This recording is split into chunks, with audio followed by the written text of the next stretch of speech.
Good morning, this is Francesca Evans from LymeOnline bringing you this week's top stories from the local area. Lyme Regis Majorettes has launched a £10,000 fundraising campaign to secure the troupe's future. The appeal was launched after the Majorettes were refused a £5,000 grant from Lyme Regis Town Council. They were one of 11 organisations to have their application refused in the latest round of council grants, with councillors themselves describing the decisions as brutal. Only 7 of 18 applications received a share of the £60,000 available this year. The troupe has now turned to the public for support, launching a Just Giving campaign with the aim of raising £10,000. They said the money would go towards music and lighting equipment, hall hire, storage, travel costs and uniforms. The Majorettes have been performing at local events and representing Lyme Regis at carnivals across the region since 1982. They describe themselves as a vital youth service, but say this is now at risk. As well as their online campaign, the troupe will be organising a number of fundraising events with details to be announced shortly. You can make a donation to the appeal at the website shown on screen now. Guitars on the Beach has also had its £6,000 grant application refused. They later announced that this year's event on June 27th would be the last due to lack of financial support. Organisers of the unique guitar festival also launched a Just Giving campaign to ensure that the event would go out with a bang.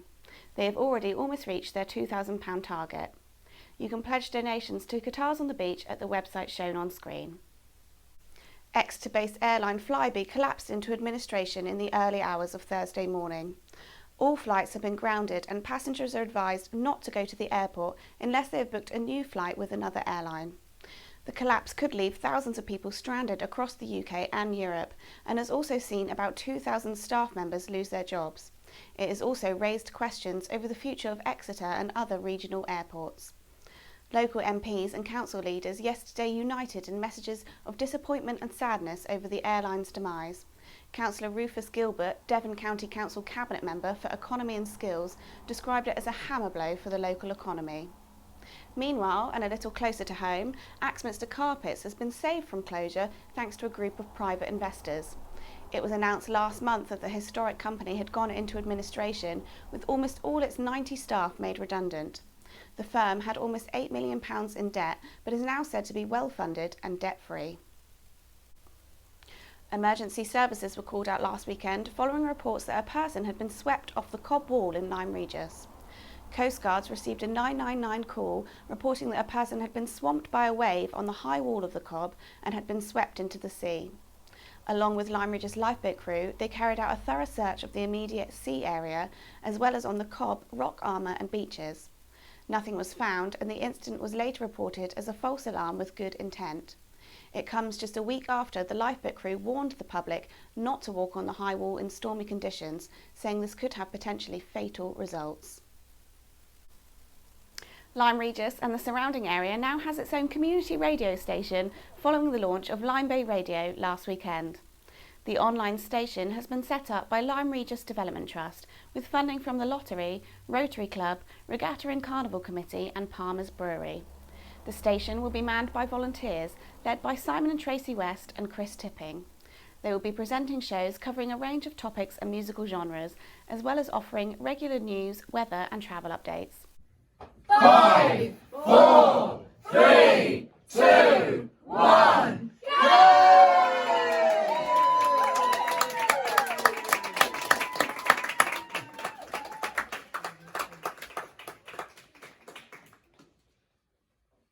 This is your community radio station, Lyme Bay Radio. To listen live, visit lymebayradio.com. Now for local sport. One of the best players to turn out for Lyme Regis Football Club was prolific scorer Tommy Tapara. Tragically, Tommy died in January 1961 when he was in collision with a car after the brakes failed on his bicycle going down Clappentell Lane. The Seasiders were robbed of one of their most prolific goal scorers, and Tommy's family put up a trophy for Perry Street Division 2 clubs to compete for to perpetuate his memory. The 21-year-old inside forward was on the verge of winning his second Perry Street League cap. Lyme Regis has won the trophy on just one occasion in 1994 when they beat Donyat 5-0 with Chris Andrews grabbing a hat-trick and Paul Hodder scoring twice. It's been nearly 30 years since the Cup took pride of place at the Davy Fort Clubhouse, But tomorrow, the Seasiders' third team, the Rovers, will be trying to put that right by bidding for a place in the semi-final of the Tommy Tapara Cup. They meet Ilminster Town A at the Woodruff School top pitch with a 2 p.m. kick-off. Lyme's first team will be on East Devon Senior Cup duty, but their home match against Devon and Exeter Premier Division High Flyers Lapford has been switched to the all-weather pitch at Axminster because the Davyfort ground is still unplayable after more heavy rain this week. Kick-off is at 11:30 a.m.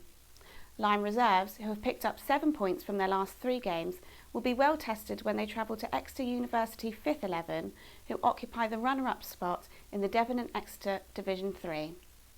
The much-anticipated local derby between Uplyme and Charmouth, both fighting for survival in the Perry Street Division 1, fell foul to weather last weekend.